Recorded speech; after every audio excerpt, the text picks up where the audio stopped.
Hi friends, welcome to Tuttu's kitchen. ഇന്നത്തെ recipe ഒരു sweet റെസിപ്പിയാണ് കേട്ടോ, സ്പെഷ്യലാണ്. സൺഡേ ആയിട്ട് എല്ലാവരും വെറുതെ ഒക്കെ ഇരിക്കുന്ന സമയത്ത് ഒന്ന് ഉണ്ടാക്കി നോക്കിക്കോളൂ കേട്ടോ. നല്ല അടിപൊളി ടേസ്റ്റാണ് കേട്ടോ. ഒരു പാൻ അടുപ്പത്തേക്ക് വെക്കുക, ഏകദേശം 1 ടേബിൾ സ്പൂണോളം നെയ്യ് അങ്ങോട്ട് ഒഴിച്ചെടുക്കുക. എന്നിട്ട് ഉരുകി അങ്ങോട്ട് വരുന്ന ആ ഒരു സമയത്ത് നമുക്കിതിൽ ചേർക്കേണ്ടത് ആവശ്യമുള്ള സാധനങ്ങളെന്ന് വെച്ച് കഴിഞ്ഞാൽ പാലും റവയും മതി കേട്ടോ. നല്ല അടിപൊളി ടേസ്റ്റ് എന്ന് പറഞ്ഞാൽ അടിപൊളി ടേസ്റ്റാണേ. അപ്പോൾ നമ്മുടെ നെയ്യ് അങ്ങോട്ട് ചൂടായി വരുന്നപ്പോഴത്തേക്ക് ഞാനൊരു 3 ഏലക്ക അങ്ങോട്ട് പൊട്ടിച്ചിട്ട് കൊടുത്തിട്ടുണ്ട്. അതൊന്ന് മൂത്ത് വരട്ടെ കേട്ടോ. ഏലക്കയുടെ ഫ്ലേവറൊന്നും ഇഷ്ടമല്ല എന്നുണ്ടെങ്കിൽ അത് നിങ്ങൾക്ക് ഒഴിവാക്കാം. പിന്നീട് 1 കപ്പ് വെള്ളം അങ്ങോട്ട് ഒഴിച്ചു കൊടുക്കുന്നുണ്ട്. ഇനി അതങ്ങോട്ട് നല്ല രീതിയിൽ അങ്ങോട്ട് തിള വരട്ടെ കേട്ടോ. ഒരു 1/2 ടീസ്പൂൺ ഉപ്പും കൂടി അങ്ങോട്ട് ഇട്ട് കൊടുക്കണേ. നന്നായിട്ട് തിള വന്ന് കഴിയുമ്പോഴേക്കും നമുക്ക് ഞാനൊരു 1 കപ്പ് വെള്ളം ഒഴിച്ച് കുറച്ച് കുറവായിട്ട് തോന്നിയിട്ട് 1/4 കപ്പ് വെള്ളം കൂടി ഒഴിച്ചു. അപ്പോൾ മൊത്തം 1/4 കപ്പ് വെള്ളം ഒഴിച്ചിട്ടുണ്ട്. 3 ഏലക്ക പൊട്ടിച്ചിട്ടിട്ടുണ്ട്. 1/2 ടീസ്പൂൺ ഉപ്പിട്ടിട്ടുണ്ട്. ഓക്കെ, അപ്പോൾ ഇനി ഇത് നന്നായിട്ടൊന്ന് വെട്ടി തിളച്ച് വരട്ടെ. അതുവരെ നമുക്കൊന്ന് വെയിറ്റ് ചെയ്യാം. അപ്പോൾ തിള വന്നപ്പോഴത്തേക്കും 1 കപ്പ് റവയാണ് കേട്ടോ, റവ ചേർത്തിട്ടുണ്ട്. എന്നിട്ട് നല്ല രീതിയിൽ അങ്ങോട്ട് ഇളക്കി കൊടുക്കുക. ആ വെള്ളം ഒന്ന് വറ്റി പകുതി വേവാകുന്ന സമയത്ത് നമുക്ക് സ്റ്റവ് ഓഫ് ചെയ്യാം. ഓക്കെ, ഇനി ഇത് തണുത്ത് കഴിഞ്ഞതിന് ശേഷം നമ്മൾ എന്താ ചെയ്യണമെന്ന് വെച്ച് കഴിഞ്ഞാൽ, ഇതിപ്പോൾ ഞാൻ വേറൊരു പാത്രത്തിലേക്ക് മാറ്റിയിട്ടുണ്ട്. ചൂടാണ്, അതുകൊണ്ട് ഞാൻ കയ്യിലൽപ്പം വെള്ളം തടകിയിട്ട് ചെറിയ ചെറിയ ബോളുകളാക്കുക. ഓക്കെ, നമ്മുടെ ഈ ഗുലാബ് ജാമുൻ്റെയൊക്കെ ഒരു സൈസില്ലേ, ഒരു നെല്ലിക്ക വലുപ്പത്തിലുള്ള ചെറിയ ചെറിയ ബോളുകളാക്കുക കേട്ടോ. ഇപ്പോൾ കൈ ചൂടാകുന്നത് കാരണമാണ് ഞാൻ ആ സ്പൂൺ വെച്ചിട്ട് ചെറിയ ചെറിയ ബോളുകളാക്കി കയ്യിൽ അല്പം വെള്ളം തടവിട്ട് ഈ ഒരു ഷേപ്പിലാക്കിയിട്ടുണ്ട്. അപ്പോൾ എല്ലാം ഞാൻ ഷേപ്പാക്കി വെച്ചിട്ടുണ്ട്. ഇനിയും ചെയ്യേണ്ടത് വീണ്ടും ഒരു പാൻ അടുപ്പത്തേക്ക് വെക്കുക, വീണ്ടും ഒരു സ്പൂൺ നെയ്യ് അങ്ങോട്ട് ഒഴിച്ചു കൊടുക്കുക.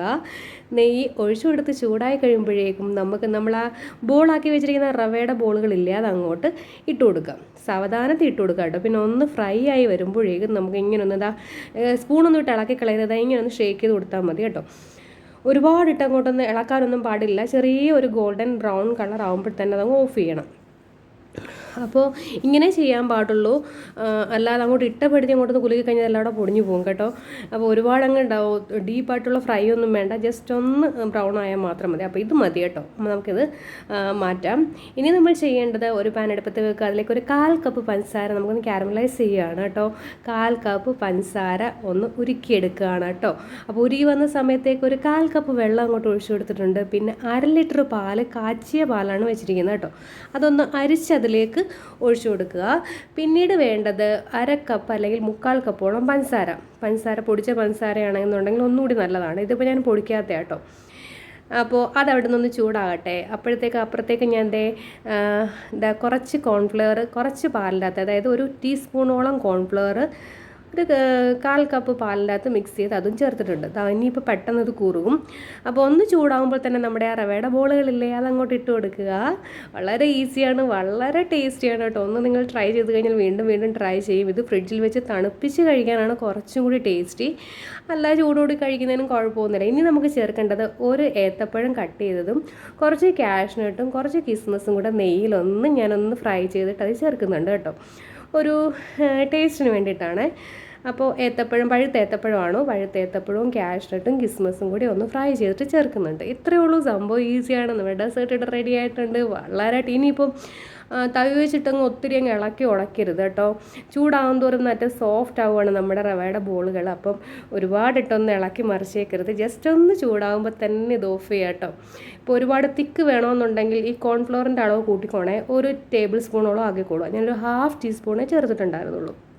എങ്കിലും ഇരിക്കുന്ന ഉടനെ ഇത് നല്ല തിക്കാവും കേട്ടോ. തിക്കായിട്ടുള്ളൊരു പരുവത്തിലേക്ക് മാറും. അപ്പോൾ ജസ്റ്റ് ഒന്ന് ചൂടായി കഴിയുമ്പോഴേക്കും ഞാനത് ഓഫ് ചെയ്യുകയാണ്. ഇനി അതവിടെ ഇരിക്കട്ടെ. ഇരുന്ന് കഴിഞ്ഞിട്ട് കുറച്ച് തണുത്തതിന് ശേഷമാണ് നമുക്കൊന്ന് സെർവ് ചെയ്യേണ്ടത്. അപ്പോൾ ചൂട് സമയമൊക്കെ ആകുമ്പോൾ ഇങ്ങനെയൊക്കെ ഉണ്ടാക്കിയിട്ട് ഫ്രിഡ്ജിലോട്ട് അങ്ങോട്ട് വെക്കുക.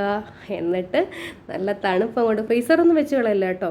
അപ്പോൾ തണുത്ത് കഴിയുമ്പോഴത്തേക്ക് അങ്ങോട്ട് സെർവ് ചെയ്യുക. നല്ല അടിപൊളി ടേസ്റ്റാണ്, വെറൈറ്റി ആയിട്ടുള്ള ഒരു ഡെസേർട്ടാണ്. വീട്ടിലൊക്കെ വിരുന്നുകാരൊക്കെ വരുമ്പോൾ പായസമൊക്കെ ഉണ്ടാക്കി കൊടുക്കുന്നത് വരെ ഇങ്ങനെ ഒന്ന് ട്രൈ ചെയ്ത് നോക്കിക്കോളൂ കേട്ടോ. നല്ല അടിപൊളി സംഭവമാണ്, ടേസ്റ്റാണ്.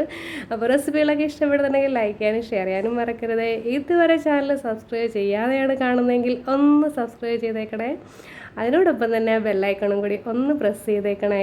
എങ്കിൽ മാത്രമേ ഞാനിടുന്ന വീഡിയോസൊക്കെ നിങ്ങൾക്ക് നോട്ടിഫിക്കേഷനായിട്ട് കിട്ടുകയുള്ളൂ. അപ്പോൾ സൺഡേ ആയിട്ട് എല്ലാവരും ഒന്ന് ട്രൈ ചെയ്ത് നോക്കിക്കോളൂ. റവയും അല്പം പാലും മാത്രം മതി, വേറെ ഒന്നും വേണ്ട. കാഷ്നട്ടും കിസ്മിസും ഒക്കെ ഉണ്ടെങ്കിൽ ഇട്ടാൽ മതി, ഇല്ലെങ്കിൽ വേണ്ട കേട്ടോ. പിന്നെ ആ പഞ്ചസാര കരിച്ച് തന്നെ ചേർക്കണം, എന്നാലേ അതിൻ്റെ ഒരു ടേസ്റ്റ് കിട്ടുള്ളേ. നമ്മൾ ഈ അമ്പലപ്പുഴ പായസത്തിലൊക്കെ ഇങ്ങനെ ഒരു ടേസ്റ്റ് വരാറില്ലേ, ആ ഒരു ടേസ്റ്റും നല്ല പിന്നെ മിൽക്ക് മെയ്ഡൊക്കെ ഉണ്ടെങ്കിൽ ചേർത്തോളൂ, കുറച്ചും കൂടി വെറൈറ്റിയാണ്. കളറിന് വേണ്ടിയിട്ട് ഞാൻ ഒന്നും ആഡ് ചെയ്തിട്ടില്ല. നമ്മൾ ആ ക്യാരമലൈസ് ചെയ്ത പഞ്ചസാരയുടെ ഒരു കളറാണ് വന്നിരിക്കുന്നത്. നല്ല അടിപൊളി ടേസ്റ്റാണ് കേട്ടോ. അപ്പോൾ എല്ലാവരും ട്രൈ ചെയ്യുമെന്ന് വിചാരിക്കുന്നു. Okay, thank you for watching.